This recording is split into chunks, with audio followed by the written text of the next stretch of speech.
Halo guys, balik lagi dengan Efek Anime.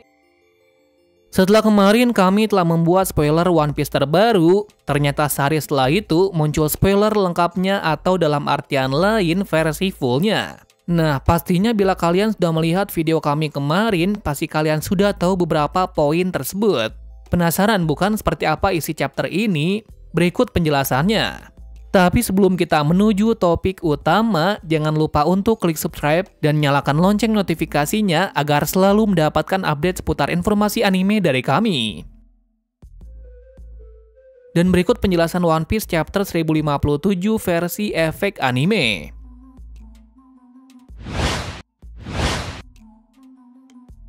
Awal chapter ini kita lanjutkan lagi mengenai story Germa yang hampir bisa lolos dari ruangan lab dari Big Mom. Sebelumnya saat mereka keluar, mereka mendapati masalah baru dengan melihat cacar ada di dekatnya. Akan tetapi, tak lama kemudian masalah besar pun timbul, di mana Katakuri dan Oven menyerang mereka berempat dari belakang. Lantas pertempuran besar pun terjadi.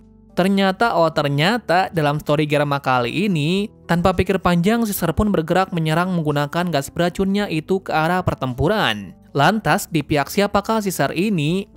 Jawabannya pun sudah pasti kalau ia berpihak kepada Germa. Kenapa begitu? Karena dia juga ingin keluar dari sini dengan selamat. Dan ini adalah solusi utama agar bisa keluar dari sini. Terus kenapa Caesar menyerang semua dengan gas beracunnya? Nah, mungkin kalian sudah tahu jawabannya. Lantaran Germa sudah didesain dengan begitu kuat untuk medan pertempuran. Jadi sudah pasti gas dari Caesar ditujukan untuk Katakuri dan Oven. Dengan begitu, mereka berdua pun bisa lumpuh dalam beberapa waktu. Jika seperti ini gak valid dong Min. Bagaimana bisa seorang Katakuri bisa lengah dalam keadaan seperti itu? Nah, jadi gini guys. Menurut kami Katakuri bukan tidak bisa melihat masa depan, melainkan dia tidak fokus dan memusatkan untuk menangkap Germa saja. Sehingga dari situ dia bisa terkena racun itu. Walaupun masih kurang jelas apa yang akan terjadi selanjutnya, satu hal yang pasti, cerita dari pelarian Germa ini akan sangat menarik untuk ditunggu. Bab dimulai dengan memperlihatkan auditorium ibu kota bunga. Ternyata saat ini sedang ada acara besar yang sedang digelar. Puluhan warga duduk di depan panggung tersebut menantikan sang guru yang pernah kita lihat pada chapter 1052. Ternyata ini adalah acara tentang cerita yang sedang terjadi pada festival api yang telah berlangsung kemarin. Kemudian para penduduk terlihat sedang menikmati dan menyimak baik-baik cerita besar ini. Sambil menceritakan kisah-kisah menakjubkan itu, kita juga dilihatkan berbagai peran pendukung untuk memperkuat cerita tersebut, sehingga penonton bisa merasakan apa yang terjadi saat itu.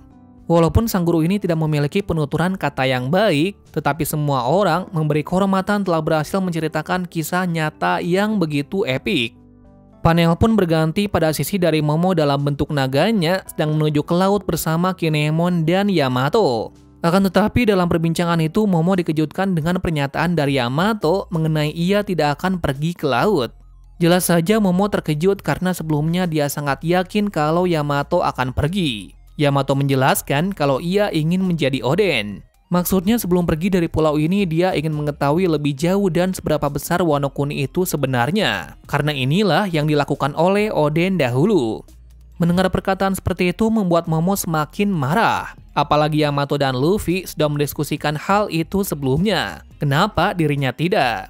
Momo pun menjadi teringat beberapa hal sejak ayahnya mati. Seperti momen Kaido mencengkram lehernya sampai pada dia bisa menguasai mode naganya ini dan melawan Kaido bersama. Setelah teringat kenangan ini, Momo bertanya-tanya sampai berpikiran buruk tentang Luffy. Begitupun dengan Kinemon yang ngedumel gak jelas. Nah, dalam kebimbangan tersebut, Yamato mengatakan untuk tidak ambil pusing mengenai sifat Luffy yang seperti itu. Walaupun terlihat jelas, Momo ingin sekali membuat Luffy jera dengan menggigitnya. Scene dipotong dari kelompok Luffy. Law dan Kid siap untuk berangkat. Seperti biasa sebelum berangkat masing-masing mereka akan mengucapkan salam perpisahan karena mulai dari sini jika bertemu lagi mereka akan menjadi musuh. Beberapa saat kemudian sebelum Luffy dan yang lain pergi, Momo berhasil sampai dan menyerang Luffy bersama Yamato dan Kinemon. Di situ memang terlihat Kinemon dan Momo benar-benar ingin menyerang Luffy tanpa rasa takut sekalipun. Tapi ternyata tujuan Momo bukan itu. Dia pun mengungkapkan jelas kenapa dia ingin bertemu Luffy sebelum pergi. Seperti biasa, walaupun seorang shogun, Momo kali ini menangis lagi dengan histeris sambil berterima kasih mengenai bantuan yang dilakukan oleh Luffy dan semuanya. Berkat mereka, dia bisa mengambil alih Wano Kuni. Jika mereka pergi dari sini setelah bersama dalam beberapa waktu, maka dia akan kesepian. Momo juga takut apa yang terjadi jika tidak ada Luffy dan lainnya di masa depan. Dalam kesedihan itu, anggota topi jerami tersenyum seperti biasa dan beberapa kali mengejek Momo yang sedang menangis. Kemudian Luffy meminta sesuatu kepada Usopp yang sudah disediakannya sebelumnya. Sembari sudah menunggunya di sini, Luffy berkata sikap dari Momo tidak mencerminkan seorang shogun yang kuat dan tegas. Meski begitu, Luffy menganggapnya sebagai adiknya sekarang, seperti halnya yang Ace dan Sabo lakukan dulu terhadapnya. Kemudian Momo membuka isi dari hadiah itu. Ternyata isinya adalah bendera bajak laut topi jerami. Sambil pergi dari lautan itu, Luffy mengatakan dengan keras, ketika di kondisi sesulit apapun, Luffy meminta Momo dan lainnya untuk mengingat perjalanan yang sudah dilalui. Terus jika di masa depan ada orang berbahaya yang datang, maka tunjukkan bendera ini kepada mereka. Yang artinya, jika menyerang Wano Kuni, maka musuh itu adalah musuh Luffy juga. Berarti kan mulai dari sini Wano Kuni adalah kekuasaan dari Yonko bajak laut topi jerami.